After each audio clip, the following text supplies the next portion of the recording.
जय माता दी। नमस्कार दोस्तों, स्वागत है आप सभी का हमारे YouTube चैनल लक्ष्मी शर्मा की कहानियाँ पर। ओम नमः भगवते वासुदेवाय।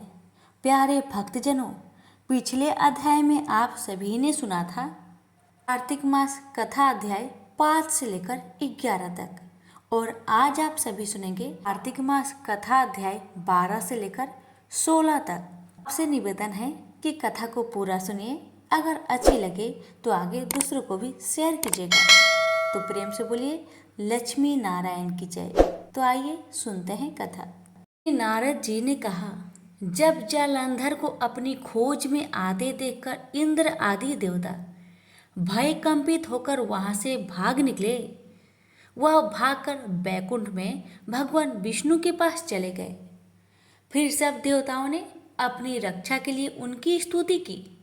देवताओं की उस दीन वाणी को सुनकर करुणा सागर भगवान विष्णु ने उनसे कहा, हे देवताओं, तुम भय को त्याग दो। युद्ध में मैं शीघ्र ही उस जलंधर को देखूंगा। ऐसा कहने के साथ ही भगवान गरुड़ पर जा बैठे।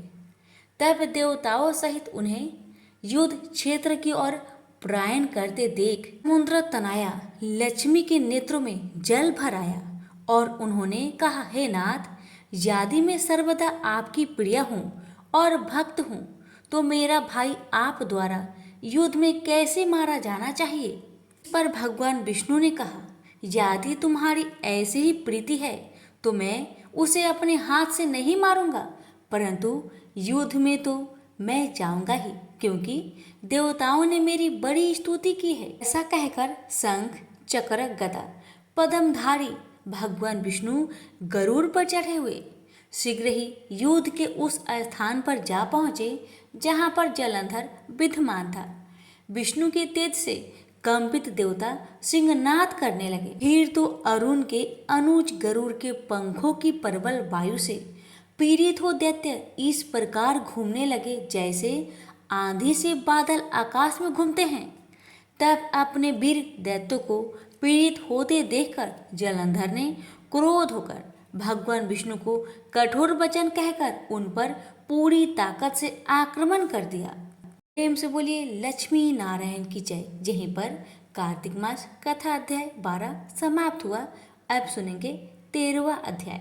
दैत्यों के तीक्ष्ण प्रहारों से व्याकुल देवता इधर उधर भागने लगे। अब इंद्र आदि को इस प्रकार भयभीत देखकर गरुड़ पर चढ़े भगवान विष्णु युद्ध में आगे बढ़े। उन्होंने अपना सारंग नामक धनुष उठाकर बड़े जोर से टंकार किया। इससे त्रिलोक गूंज उठा। पल मात्र में ही भगवान विष्णु ने हजारों दैत्यों के सिर काट गिराए। यह देखकर जलंधर के क्रोध की सीमा ना रही। फिर तो भगवान विष्णु और जलंधर में महान संग्राम हुआ। बाणों से आकाश भर गया। लोग आश्चर्य करने लगे। भगवान विष्णु ने अपने बाणों के वेग से उस दैत्य की ध्वजा, रथ और धनुष बाण काट डाले तथा एक बाण से उसकी छाती पर प्रहार किया। इससे व्यथित हो उसने अपनी प्रचंड गदा उठाकर गरुड़ के मस्तक पर दे मारी। गरुड़ पृथ्वी पर गिर पड़ा। साथ ही क्रोध से उस दैत्य ने अपने होठ काटे और भगवान विष्णु की छाती में भी तीक्ष्ण बाण मारा। इसके उत्तर में भी भगवान विष्णु ने उसकी गदा काट दी और अपने सारंग धनुष पर बाण चढ़ाकर उसको बेधना आरंभ किया। जलंधर भी उन पर अपने पैने बाण बरसाने लगा। उस समय जलंधर ने भगवान को कई पैने बाण मारकर उनके दिव्य धनुष को काट दिया। धनुष कट जाने पर भगवान ने गदा ग्रहण कर ली और शीघ्र ही जलंधर को खींचकर मारी, परंतु उस अनगिनत अमोघ गदा की मार से भी वह चल्यमान न हुआ और मदोन्मत्त हाथी के समान उसे यानी गदा की मार को फूल की माला ही जाना। साथ ही उस युद्ध दुर्गम ने अत्यंत ही क्रोधित होकर अग्निमुख त्रिशूल उठाकर भगवान विष्णु पर छोड़ दिया। भगवान ने शिव जी के चरणों को स्मरण कर नंदक नामक त्रिशूल से उसके त्रिशूल को छेद दिया। जालंधर ने झटपट भगवान की छाती में एक मुष्टिक मारा। इसके उत्तर में भगवान विष्णु ने भी उसकी छाती पर अपनी मुष्टिका का प्रहार किया। फिर दोनों घुटने टेक कर बाहों और मुष्टिकों से बाहु युद्ध करने लगे।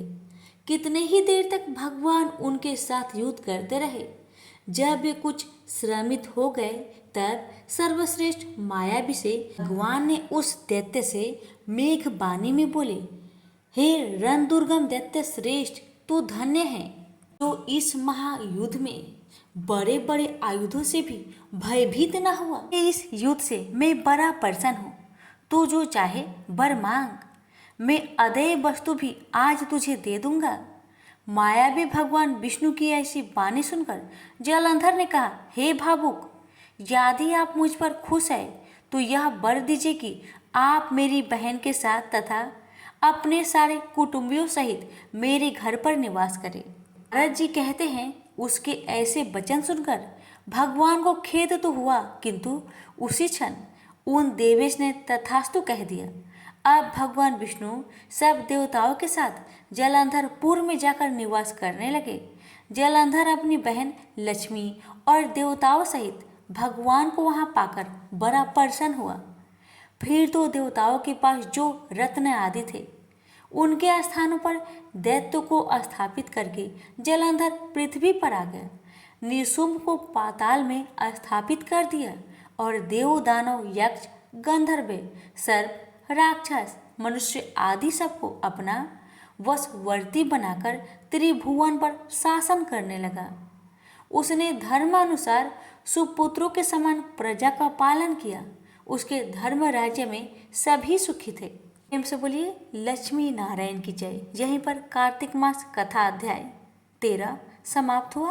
अब सुनिए 14वां अध्याय। हे राजन, इस प्रकार उसको धर्म पूर्वक राज्य करते देखकर देवता क्षुब्ध हो गए। उन्होंने देवादिदेव भगवान शंकर का मन में स्मरण करना प्रारंभ कर दिया और कितने ही प्रकार की उनकी स्तुति की। तब भक्तों की कामना पूरी करने वाले शंकर जी ने नारद जी को बुलाकर देव कार्य करने की इच्छा से उनको देवपुरी भेजा। शंकर भक्त नारद भगवान शंकर की आज्ञा से देवपुरी में गए। इंद्र आदि सभी देवता व्याकुल हो शीघ्रता से उठकर श्री नारद जी की स्तुति करने लगे। उत्कंठा भारी दृष्टि से सबने नारद जी की ओर देखा। अपने सब दुखों को कहकर उन्हें नाश करने की प्रार्थना की। तब नारद जी ने कहा, मैं सब कुछ जानता हूँ, इसलिए अब मैं दैत्यराज जालंधर के पास जा रहा हूँ। ऐसा कहे देवताओं को अवशासन देकर श्री नारद जी जालंधर की सभा में आए।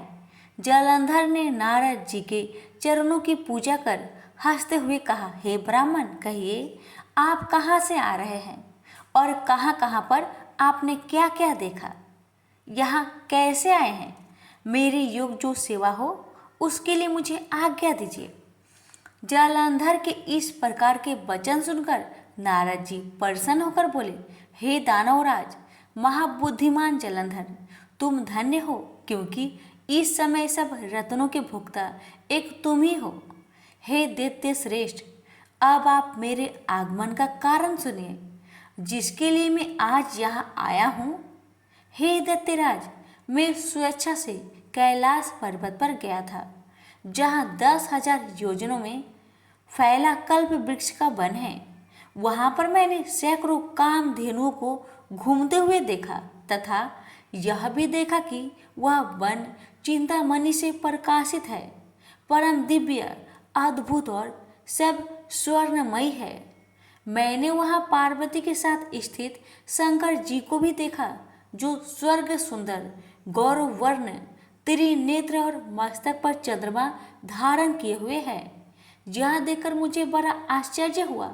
इनके समान समृद्धिशाली त्रिलोक में कोई है या नहीं है दैत्येंद्र। उसी समय मुझे तुम्हारी भी समृद्धि का स्मरण हो आया और उसे देखने की इच्छा से तुम्हारे पास आया हूँ। यह सुन जलंधर को बड़ा हर्ष हुआ। उसने नारद जी को अपनी सब समृद्धि दिखला दी। उसे देखकर देवताओं का कार्य करने की इच्छुक से प्रेरित नारद ने जलंधर की बड़ी प्रशंसा की और कहा, चाहे तुम त्रिलोकपति होने के योग्य थे, तुम्हारे लिए ऐसा होना कोई विचित्र बात नहीं। मैं देखता हूँ कि तुम्हारे पास सब कुछ है, किसी बात की कमी नहीं है। इरावत, उच्च श्रवा घोड़ा, कल्प वृक्ष और कुबेर की निधि तुम्हारे पास है। मणियों और रत्नों के ढेर भी तुम्हारे पास लगे हुए हैं। ब्रह्मा जी का हंस युक्त विमान भी तुम्हारे पास है। और धूलोक, पाताल और पृथ्वी पर जितने भी रत्न आदि है वह सब तुम्हारे ही तो है। मैं तुम्हारे इस प्रकार के रत्न ऐश्वर्य को देखकर बड़ा प्रसन्न हूँ, परंतु तुम्हारे पास कोई स्त्री रत्न नहीं है, इसलिए तुम्हारा यह सब कुछ फीका है। तुम कोई स्त्री रत्न ग्रहण करो। नारद जी के इस प्रकार के वचन सुनकर दैत्य काम से व्याकुल हो गया। उसने नारद जी को प्रणाम करके पूछा कि ऐसी स्त्री कहाँ मिलेगी जो सब रत्नों में श्रेष्ठ हो। यदि ऐसा रत्न कहीं मिले तो मैं उसे अवश्य लाऊंगा। देव ऋषि नारद बोले, ऐसा रत्न तो कैलाश पर्वत पर योगी पुरुष शंकर के पास ही है। उनकी सर्वांग सुंदरी पत्नी देवी पार्वती बहुत ही मनोहर है। उसके समान सुंदरी आज तक मैंने कहीं नहीं देखा। शंकर से बढ़कर समृद्धिवान दूसरा कोई नहीं है। उनके इस रत्न की सी महिमा तीनों लोक में कहीं पर भी नहीं है। तभी तो परम विरक्त आत्माराम शंकर भी उसके बस में हो गए हैं। देव ऋषि नारद उस दैत्य से ऐसा कहकर अन्य कार्य करने की इच्छा से आकाश मार्ग से चले गए। प्रेम से बोलिए लक्ष्मी नारायण की जय, उमापति शंकर भगवान की जय, नारद जी की जय। इसी पर कार्तिक मास कथा अध्याय 14 समाप्त हुआ। अब सुनेंगे 15वां अध्याय। राजा पृथु ने नारद जी से पूछा, हे नारद जी, तब दैत्यराज ने क्या किया, वह सब मुझे विस्तार से बतलाइए। नारद जी ने बताया कि उसके चले जाने पर जलंधर ने अपनी राहु नामक दूत को बुलाकर कैलाश पर जाने की आज्ञा दी और कहा कि वहाँ पर एक जटाधारी शंभु नामक योगी रहता है। उससे मेरा ऐश्वर्य कहकर उसकी सर्वांग सुंदरी भामिनी को मेरे पास ले आना। सुनकर वह दूत शिव जी के स्थान पर जा पहुंचा, परंतु नंदी ने उसे सभा के भीतर जाने नहीं दिया, किंतु वह अपनी उग्रता से शिव की सभा में चला गया और शंकर के आगे बैठकर उनकी आज्ञा से सब संदेश कह सुनाया। फिर तो राहु नामक दूत के ऐसा कहते ही भगवान शूल पानी के आगे पृथ्वी फोड़कर एक शब्द वाला पुरुष प्रकट हो गया, जिसका सिंह के समान मुख था और जो कि मानो दूसरा नरसिंह था। वह दौड़कर राहु को खाने चला तो राहु बड़े जोर से भागा, परंतु उस पुरुष ने राहु को पकड़ लिया। फिर उसने शिव जी की शरण ली, अपनी रक्षा मांगी, तो शिव जी ने उस पुरुष से राहु को छोड़ देने को कहा। तब उसने कहा, मुझे बड़े जोर की भूख लगी है, मैं क्या खाऊं? तब महेश्वरी ने कहा, यदि तुझे भूख लगी है तो शीघ्र ही अपने हाथ पैर का मांस भक्षण कर ले। शिव जी की आज्ञा से वह पुरुष अपने हाथ और पैर का मांस भक्षण कर लिया। अब केवल उसका सिर मात्र शेष रह गया था। तब उसका ऐसा कृत्य देख शिव जी ने प्रसन्न होकर उसे अपना आज्ञाकारी मानकर अपना परम प्रिय गण बना लिया और कहा कि मेरी पूजा की तरह अब तेरी भी सदैव पूजा होती रहेगी, और जो तेरी पूजा नहीं करेंगे वह मेरे प्रिय न होंगे। शिव जी से ऐसा वर पाकर वह पुरुष को बड़ी प्रसन्नता हुई। उस दिन से वह शिव जी द्वारा सुष्कृति मुख नामक गण होकर स्थित रहने लगा। प्रेम से बोलिए उमापति शंकर भगवान की जय। यहीं पर हमारी कार्तिक मास कथा अध्याय 15 समाप्त हुआ। अब आप सुनेंगे 16वां अध्याय। राजा पृथु ने कहा, हे नारद जी, यह तो आपने महाप्रभु शंकर की बड़ी अद्भुत कथा सुनाई है। अतः कृपा करके आप यह भी बतलाइए कि उस समय राहु उस पुरुष से छूटकर कहाँ गया। भरत जी ने कहा, उससे छूटने पर वह वर नाम से विख्यात हो गया और मानो नया जन्म पाकर उसने अपने आप को धन्य माना तथा वह धीरे धीरे जलंधर के पास गया। वहां उसने शंकर जी की चेष्टा कही। से सुनकर दैत्यराज को बड़ा क्रोध आया और उसने सब दैत्यों की सेना को सजाने की आज्ञा दी। नेमी और शुभ निशुभ आदि सभी महाबली दैत्य तैयार होने लगे।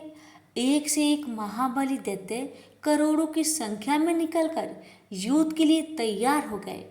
महाप्रतापी सिंधु पुत्र शिवजी से युद्ध करने निकल पड़ा। उसके आगे महर्षि शुक्राचार्य और छिन्नसर राहु हुआ। फिर तो उसी समय जलंधर का मुकुट खिसक कर धरती पर आ पड़ा। आकाश में मेघ छा गए और बड़े अपशकुन हुआ। उधर इंद्र आदि सब देवताओं ने एकत्र हो कैलाश पर जाकर शिवजी से सारा वृत्तांत कहा और यह भी कहा कि आपने जलंधर से युद्ध करने के लिए जो भगवान विष्णु को भेजा था वह उसके वशवर्ती हो गए हैं तथा लक्ष्मी सहित जलंधर के अधीन होकर उसके घर में निवास करते हैं। अब देवताओं को भी उसके यहाँ निवास करना पड़ रहा है। अब वह सागर पुत्र आपसे युद्ध करने को आ रहा है, अतः आप उसे मारकर हमारी रक्षा करें। देवताओं से यह सब कुछ सुनकर शंकर जी ने भगवान विष्णु से पूछा, हे ऋषिकेश, युद्ध में आपने जलंधर का संहार क्यों नहीं किया और बैकुंठ को छोड़कर आप उसके घर कैसे चले गए। भगवान विष्णु ने हाथ जोड़कर शिव जी से कहा, उसे आपका अंशी या लक्ष्मी जी का भाई होने के कारण नहीं मारा है। वह बड़ा ही वीर, वह देवताओं से अजय है। मैं सत्य कहता हूँ कि उसे कोई भी नहीं मार सकता। इस पर लक्ष्मी ने मुग्ध होकर और मैंने स्वयं उसके घर में रहने का वर दे दिया है, इसलिए मैं उसके घर में रहता हूँ। हे सूर्यवीर विष्णु, आप यह क्या कहते हैं? मैं उस दैत्य जलंधर को अवश्य मारूंगा, इसमें कुछ भी संदेह नहीं है। अब आप सब देवता जलंधर को मेरे द्वारा ही मारा गया जान अपने स्थान को जाइए।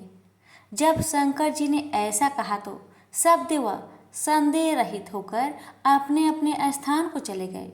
ठीक उसी समय पराक्रमी जलंधर अपनी विशाल सेना के साथ कैलाश पर्वत को घेर कर सिंहनाद करने लगा। दैत्यों के नाद और कोलाहल से शिवजी क्रोध होकर उन्होंने अपने नंदी आदि गणों को उसके साथ युद्ध करने की आज्ञा दे दी। कैलाश पर्वत के पास भीषण युद्ध होने लगा। दैत्यों ने अनेक प्रकार के अस्त्र शस्त्र बरसाना शुरू किए। भेरी, तंग, शंख और तीरों तथा हाथी, घोड़ों व रथों के शब्द से धरती कांपने लगी। युद्ध में कटकर मरे हुए हाथी, घोड़े और पैदलों का पहाड़ सा लगा गया, जिससे कि युद्ध भूमि और भी आगमयी हो गई। दैत्यों के आचार्य श्री शुक्राचार्य अपनी मृत संजीवनी विद्या से सब दैत्यों को जिलाने लगे। यह देखकर शिव जी के गण व्याकुल हो गए और उनके पास जाकर सारा वृत्तांत सुनाया। यह सुनकर भगवान रुद्र के क्रोध की सीमा ना रही। वह अपने भयंकर रूप से दिशाओं को प्रज्वलित करने लगे।